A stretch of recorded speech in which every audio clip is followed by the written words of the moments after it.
Hey guys, welcome back to the 36th episode of the Huggy Poker Vlog. I'm Huggy, and this episode is a 1-3 session that takes place at the Lodge in Round Rock, Texas. Our last episode was a pretty big loss, took another stab at 2-5, walked away with I think it was minus $1,300 loss, so hoping to redeem ourselves. I don't want to keep you guys waiting, so let's jump right into the action. 5 minutes in, the end of the gun player and the +1 player both limp in, and everyone else folds to us. We look down at pocket nines on the button, and I raise it up to 15 in position. Both the limpers call, so we're 3 ways to the flop. And it comes down 4-8 Jack Rainbow, so I'm not too excited about the overcard to our pair, but we might still be good here. The first player checks, and the second player leads for half pot, $25. We're not going anywhere for one bet, so I make the call, and the third player folds, so we're heads up now. The turn brings the Jack of Spades, pairing the board. This is a pretty good card for us, since it means it's a lot less likely for our opponent to have a Jack in their hand, and I don't mind firing a bet when he checks to us. I make it $50, he pretty quickly folds, and we take down our first pot of the night. 2 orbits later, the first player folds, and we look down at 2 black aces in the +1 position. I raise it up to $15, and just the big blind calls, so we're heads up to the flop. It comes down Jack high with a pair of 5s on the board. Our opponent checks, and I make it $20 with our overpair. He doesn't take long to call, and the turn brings an offsuit 10. He checks again, and I bet a little bit bigger, making it $30 this time. I think I should be betting a little bit more here. The pot's $71, $30 is less than half pot. I think it should be closer to a $40 to $45 bet at least. He calls once again, and the river brings the 10 of clubs, double pairing the board.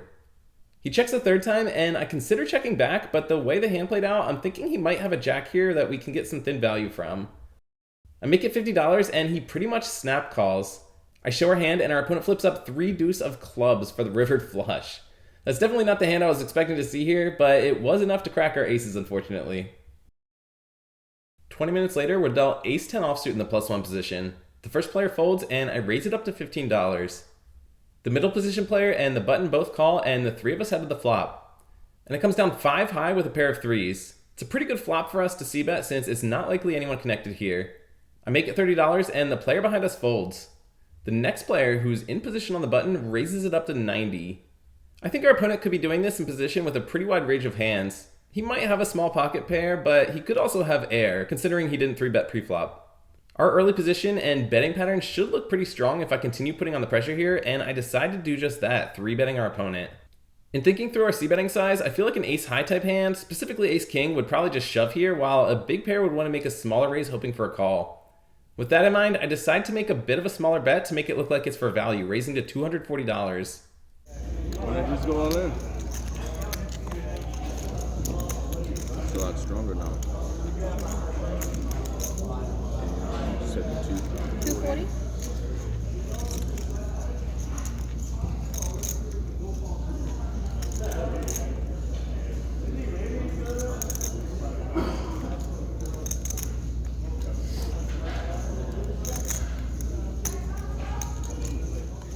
If you went all in, I'd probably call.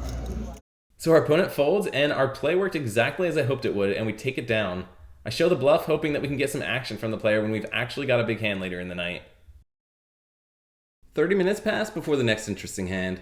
We've got 6-4 suited under the gun, and I decide to mix it up with a limp for a stack to see if we can get one through. It folds to the small blind, the same player I bluffed with ace-10 earlier, who raises it up to 25.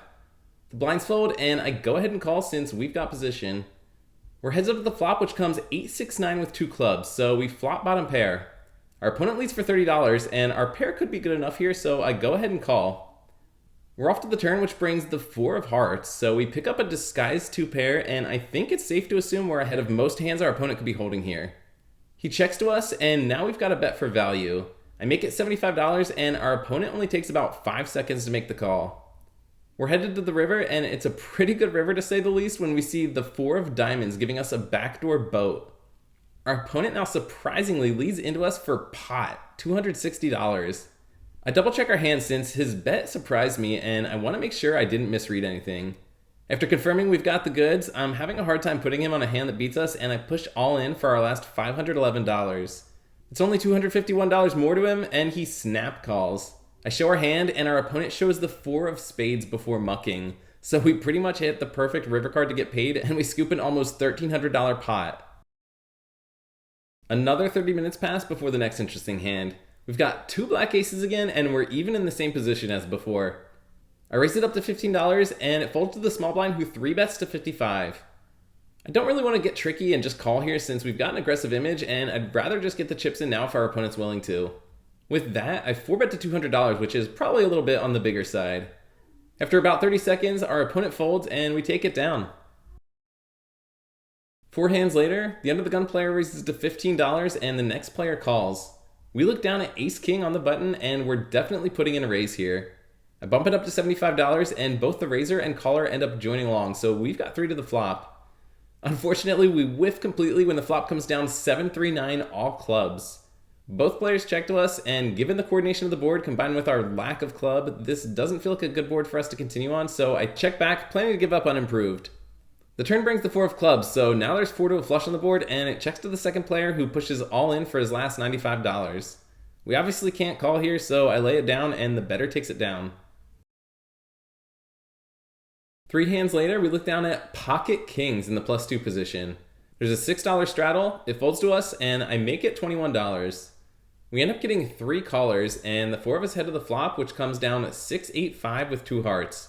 So we've got an overpair, but it's a pretty coordinated low board that's more likely to hit our opponent's ranges than ours. The big blind and straddle both check, and I c-bet for $50. Just the player behind us calls, so we're heads up to the turn, which brings the 3 of hearts, completing the flush. Our opponent's pretty short at this point, and I don't see us getting away here regardless of what he's holding. With that in mind, I push all in for $140 effective, and he quickly calls. I think that's it, right? He's all in, okay, cool. I don't have a heart. That's it. Our opponent shows ace-10 of hearts for the turned flush. Thankfully, he didn't have a bigger stack, but it hurts to keep losing when we've got a premium pair. 20 minutes later, I straddle to $6 under the gun. 3 players limp in, and the small blind raises it up to $35. We look down at pocket jacks in the straddle, and we're definitely bumping it up in this spot. I make it $125, and it folds back to the small blind who makes the call. The flop's not the prettiest when it comes down 4-5-7 all clubs. The board's incredibly coordinated with a lot of flush and straight draw possibilities, and unfortunately we're not holding the jack of clubs. When our opponent checks to us, I'm still planning to bet here to protect our hand, making it $180. He thinks for almost a minute, not looking very happy with the board. Maybe he's trying to put a show on, but he legitimately looks uncomfortable, like he doesn't know what to do. Eventually he does make the call, and the turn brings an ugly offsuit 6. There's now a 4-liner to a straight on the board, meaning any 8 or 3 beats us. However, given how uncomfortable our opponent looked, combined with how long it took him to call, I don't think there's any reason to assume he's got either. When he checks to us again, I bet once more, pushing all in for our last $285. It takes about 30 seconds before our opponent calls, and we're headed to the river. We see the 9 of spades, and I announce our hand. Checks. Good.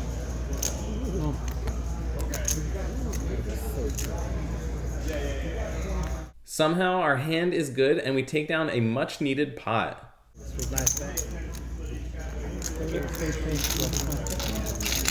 Thank you. Appreciate it. 25 minutes later, we look down at king-queen offsuit in the hijack. There's 1 limp, and I raise it up to $20 in position. The small blind, big blind, and limper all call, so we've got 4 to the flop. The flop comes down ace-high with some low cards, and this feels like a good board to continue on. Everyone checks to us, and I make it $60 representing the ace. Just the big blind calls, so we're heads up now. The turn brings the jack of diamonds, so we pick up a gut shot, but given how dry the flop was, I imagine our opponent either has an ace that we're obviously behind, or a small pair or straight draw. I'm thinking we might be able to get a fold if we show strength, so when it checks to us again, I put out another bet for $125 this time. He pretty quickly calls, so I'm planning to give up at this point. That is, until the river brings an offsuit 10, giving us the absolute nuts with Broadway. Even better, our opponent now leads into us for $175. He's only got another $500 or so behind. If he's leading into us here, I think he's probably got to have a hand like 2 pair on this board, maybe something like Jack 10 or even Ace 10 that we'll have a hard time folding. I don't think there's too many other options other than shoving given how big the pot is at this point, so I do just that, putting our opponent to the test, hoping for a call obviously. I'm going to speed up the action from here. Our opponent goes to the tank for 2.5 minutes, clearly having a strong hand and not wanting to fold. He flips his hand up, hoping for a reaction from me, but I'm keeping my eyes steady in the same spot on the table, not giving him anything to work with. He looks away momentarily, which is when I glance over at his hand, and we see he's got Ace 10 for a river 2 pair. He's standing over the table, pacing around, and eventually he folds. Unfortunately, we don't get any more value from this hand, but good result nonetheless. The very next hand, we've got 4-3 suited and clubs in middle position. There's an early position raised to $15, and I decide to call here with our small suited connector. It folds to the cutoff, who then 3-bets to 60. The original raiser calls, and we're getting 3-1 on a call now, plus we're pretty deep at this point, so I decide to join along. The three of us head to a flop of 5-jack-ace with 1 club. So we've got a gut shot draw to the wheel, as well as the backdoor flush draw, but I don't really think we can continue here for a big bet. We both check to the pre-flop 3-better, who surprisingly checks behind, so I'm assuming he's got an underpair to the ace, unless he flopped top set and is slow playing given the rainbow board. The turn's a pretty good one to say the least, as it brings the deuce of clubs, so we've got the nuts now with a straight, plus we've got a redraw to the flush. The player on our right leads out for $150. I consider raising, but I want to see if we can bring the player on our left along, given how strong our hand is, so I just call. Unfortunately, the third player sighs before folding his hands, so we're heads up to the river. It blanks out with the 7 of diamonds, and so we've still got the best possible hand here. Unfortunately, our opponent checks this time, so he's probably either got a missed draw or a bare ace in his hand, or maybe a hand like ace-5 at best, though I expect he would have led if that were the case. I want to bet an amount here that I'd like to have him call while still putting him to the test. I make it $350, which is a little bit on the bigger side, and our opponent is clearly interested. He thinks for a full minute before making the call. Got the nuts. Nuts are probably good. Holy cow. That's twice in a row. 3 hands later, we pick up pocket aces for the 3rd time this session. There's a $6 straddle, the middle position raises to $25, and 2 players call behind.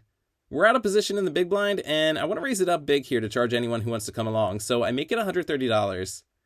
The original raiser and both callers end up calling our big 3-bet, which is not what we wanted to see with aces, so we're Texas heads up, as they say, to the flop. The 4 of us see a relatively dry flop of King 4-10 rainbow. I'm happy to see bet here, and so I make it $300 for us to act. The original raiser folds, the next player folds, and the 3rd player folds. We take down a decent-sized pot without too much of a sweat. We play for another 2 hours, but we don't pick up much of anything else, and the couple of hands we do play don't really connect with the board. We give back about $400 before the night comes to an end.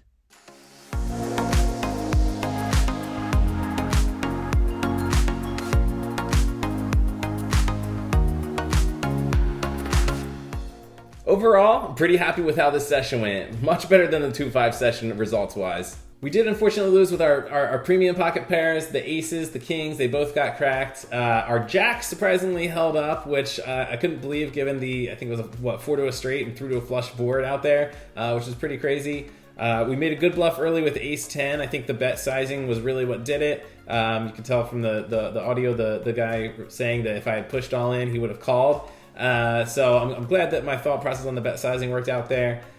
Showing the bluff worked out. It got us paid in another hand later against him. We got very lucky to hit the nuts back to back with 2 straights in a row. So, it was very well disguised hands. So in the end, we booked a win of 1.3K at the 1-3 session, which makes up for the loss of the 1.3K that we had at the 2-5 session. So pretty much break even between those 2 games. But until next time, we'll see you on the next one. Thanks for watching. Hit the like and subscribe if you don't mind. Leave a comment. It really helps the channel out. Thanks so much. Take care.